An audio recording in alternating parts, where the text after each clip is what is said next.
Lidar com o TDAH do seu filho não precisa ser uma guerra. O tratamento é essencial, mas conhecer a fundo o transtorno pela ótica de alguém que tem TDAH pode ser a virada de chave na sua relação com seu filho. Eu e uma equipe de psicólogos criamos o programa Meu TDAH, um conteúdo fantástico que pode te ajudar. Clica no primeiro link da descrição. Posso fazer um breve resumo dos meus pais? Porque daí eu acho que fica mais fácil de compreender o porquê, enfim. Sim. No caso, a minha mãe, ela é libanesa, né? Então, ela veio para o Brasil e casou com meu pai. Então, assim, já tem uma diferença da língua. Seu pai é brasileiro? Meu pai é brasileiro, né? Tá. Desculpa, pulei essa parte. Meu pai nasceu aqui no Brasil, né? Ele é filho de libaneses e a minha mãe é libanesa mesmo. Então, é engraçado, né? Minha mãe, ela não sabia falar português e meu pai não sabia falar árabe direito, né? Mas tudo bem, estão casados há 30 anos, tudo certo. Funciona, né? Funciona. A minha mãe, ela não chegou a se formar no ensino médio e o meu pai não se formou no fundamental. Então, desde muito cedo eles tinham que trabalhar. Então, era uma outra relação quanto ao estudo. Não que eles não quisessem estar presentes ou não quisessem me ajudar. Talvez até não soubessem como, né? Então, quando você pergunta do papel ou quando eu volto, assim, e lembro, era meu pai e a minha mãe vendo aquele meu esforço, eles ficavam meio chateados e eu sentia, nossa, tô decepcionando os meus pais, meu Deus do céu. E o que eles contribuíam? Professor particular, pedia para o meu irmão me ajudar, eu falava, calma, não tem problema, qualquer coisa faz recuperação. A salvação, né? É tipo assim, não, mãe, mas a prova final é amanhã. Não, vai ter recuperação, fica tranquilo. Desse jeito, né? Gente, eu queria ter... Fazer recuperação. Nem lembrava disso, sabia? Não, mas lembra todas as suas histórias aí. Histórias legais aí que tem a ver, pode trazer. Aí, por exemplo, eu vejo que, então, seus pais, eles tinham um nível parecido, né? Não teve um que se destacou assim, não, meu pai me ajudou muito mais, minha mãe ajudou muito mais. Não. Entendi. Não. E... Beleza. E vamos lá. Nessa época, você tinha alguma rotina de estudos? Porque eles viam um esforço em você. Você tinha alguma rotina de estudo nessa época, assim? Como é que você fazia? Bom, eu estudava de manhã, né? Minha vida inteira praticamente foi de manhã. Então, eu ia para a escola, voltava tarde, dava aquela cochilada, né? Aquela sonequinha. Depois ia estudar, ou quando não tinha tarefa, a gente ia brincar. E essa era a rotina. Mas praticamente todos os dias eu queria ao menos ler o que eu tinha tido na aula.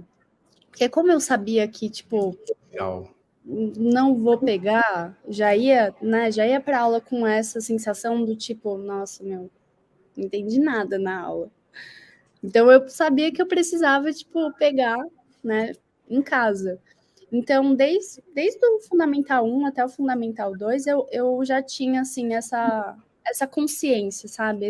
Essa leitura da aula, você anotava ou você pegava um livro? Anotava tudo. Pegava livro também.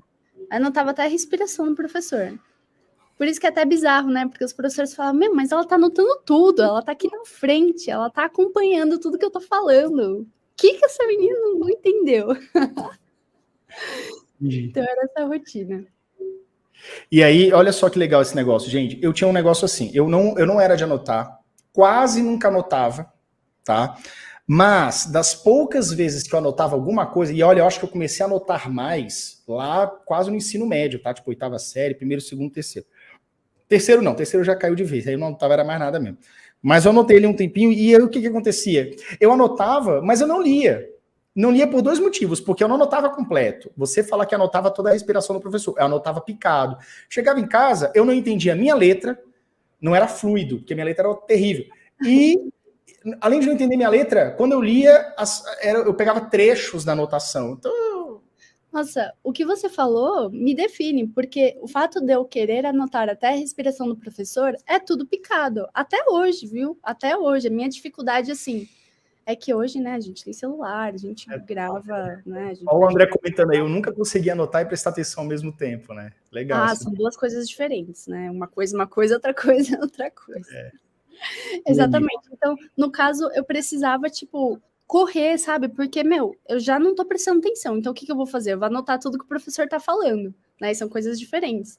Então, só que eu anotava também tudo picado. Eu anotava, tipo, não tinha nexo. Aí ele já terminou e já começou outra coisa e já tinha que anotar. Aí esquecia de perguntar, nem lembrava o que eu também tinha escrito ou o que eu queria dizer naquela hora. Aquela bagunça do processo, cara. O primeiro passo é anotar, o segundo é ler, o terceiro revisar. Era uma bagunça isso aí para você, né? Eu tenho certeza que era.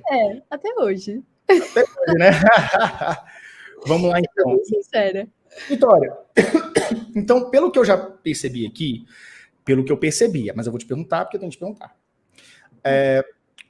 O fato de ser muçulmana, né, não teve uma interferência assim direta, não teve uma coisa assim, nem ajudou nem atrapalhou, porque a sua educação tem mais rigidez, assim, ou não? Eu tô vendo que seus pais eram muito amorosos com você e se compadeciam, porque assim, é o que eu te falo, eu tive, isso vai sair no meu livro, tá, gente? Meu livro tá para sair nos próximos dias aí, mas isso é outro assunto. Mas eu conto muito da minha história, é o seguinte, o meu pai participava pouco, mas cobrava pra caramba. A minha mãe participava mais, mas cobrava pouco. Então tinha essa dualidade, né? Certo. Eu não tinha essa cobrança, assim, absurda, né? Porque como os meus pais já viam que, essa menina tá fazendo o máximo, não tá saindo, eu vou cobrar mais por quê, né? Então era aquela coisa, a média, entendeu? Então, perto da média, ótimo, beleza. Então tem chance de não pegar a recuperação. Então, ó, ela tá bem. Então, o meu pai, ele passava, assim, ele trabalhava, né? Via ele só de noite.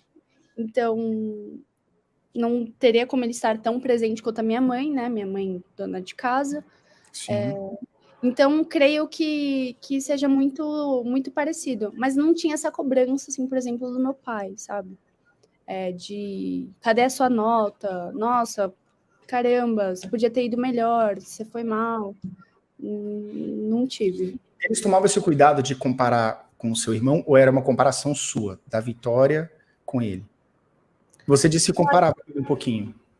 Eu acho que um pouquinho dos dois, mas se for responder dizendo um ou outro, eu creio que seja a minha comparação mesmo.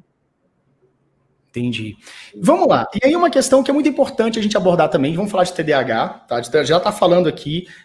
Gente, vocês podem preparar a pergunta de vocês aí, tá? Qualquer dúvida que vocês tenham sobre esse papo, pode mandar aqui no chat. Daqui a pouco a gente vai começar a dar umas pausas para poder responder vocês, tá bom? Então manda aí as perguntinhas de vocês aí no chat.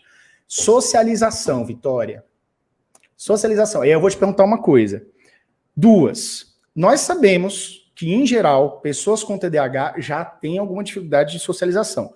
Por quê? Primeiro, porque é difícil interagir às vezes, se tem muita gente conversando, você se perde na conversa. Eu quero perguntar de você se você sentia isso também. Sofre mais bullying, você alenta, devagar, não sei o quê. Acontecia isso com você? Como é que é? A minha cara já me entrega, né? Não tem nem como. Você já tá rindo aí, né? Já respondi aqui. Então, Yuri, cara, foi...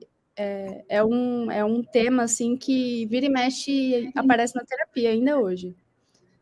Eu sempre fui uma criança, assim, um pouco sozinha. Eu sempre gostava de ficar ou com pessoas mais velhas, então eram de turmas maiores, que acima, né, da minha série, ou com crianças, né? Era tipo uma criancinha querendo cuidar de uma outra criancinha. Então ficava, tipo, sei lá, tava na quinta série, eu gostava de ficar com as criancinhas da terceira série, no quarto ano. Mas era uma sensação de proteção, tipo, eu quero ser a mais velha aqui. Ou o que você curtia mais, aquela conversa, interação dos mais novos? Eu gostava. Então, entra numa questão. Como eu ficava bastante sozinha, eu era excluída, eu era chata, eu era a lenta, a que falava demais, a que sempre ficava repetindo, sabe? Tipo, tem que... que saco, tem que repetir de novo o que eu falei, você não tá entendendo? Então, eu gostava de ficar mais com as crianças, porque eu me sentia mais segura, ou com pessoas mais velhas que que de alguma forma me tratavam um pouco melhor. Melhor. Isso. Eu tinha essa impressão também. Às vezes, quando eu tava com pessoas mais velhas, era tipo assim, eles me viam como mais novo, então eles, não, fica aqui, seja você, não sei o quê, não ficava... Exato. Eu tipo, não, tudo bem, não, fica aqui, você pode ser café com leite também. Excelente, você pode ser café, não, fique conosco. Exato. A diferença, né, entre os meus colegas é que eu não ia ser nenhum café com leite, entendeu? Era chato, era muito frustrante, era muito desgastante, assim. Então, é exatamente essa sensação. Sim. E o que mais? E na adolescência isso mudou?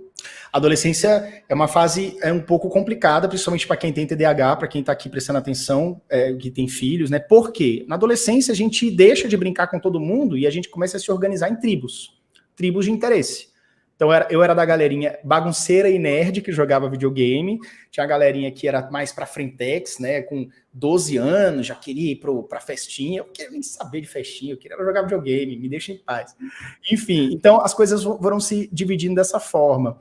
Na adolescência, como é que foi isso daí? Como é que foi essa questão? O que você lembra? Meus amigos do colégio, caso estejam assistindo, me desculpem, tá? Mas eu acho que eu era da turminha dos excluídos, digamos assim. Era meio gato pingado lá, que também era meio isoladinho, então a gente se juntava e fazia o nosso. Então, não era da turma dos nerds, nem dos bagunceiros, nem das populares, né? Porque toda escola tem esse estereótipo aí, dessas tribos. Então eu era da galera mais quietinha, né? Porque eu evitava falar, né? Já que eu falava demais. Então ficava mais inibida. Então era da galera mais até nerdzinha, que mandava bem, porque eu precisava colar neles, né? De fato. Desses, né? Ô, me ajuda aí! Nossa, hoje atividade em dupla. Que massa, cara. Mas eles aceitavam de boa, assim, né? Eles não viam assim, lá vem Vitória interesseira, não sei o que, não tinha esses negócios, não. Não. Bom, do meu grupinho, assim, digamos que não. Não tinha todo aquele afeto e tal. Eram mais colegas de sala. Mas fluía, sabe? Fluía bem. Sim, entendi. Fundamental. Só para te tranquilizar, tá? Na minha época, todos esses popularizinhos, e até muitos que fizeram bullying comigo, tá tudo lascado hoje, tá? Olho todo mundo no Facebook. Eu lembro de você. Lembra daquela vez? Isso aí. Meu amigo, olha que você tá aí, ó. Mas vamos lá, isso aí não importa, não. Vamos cuidar do que é nosso.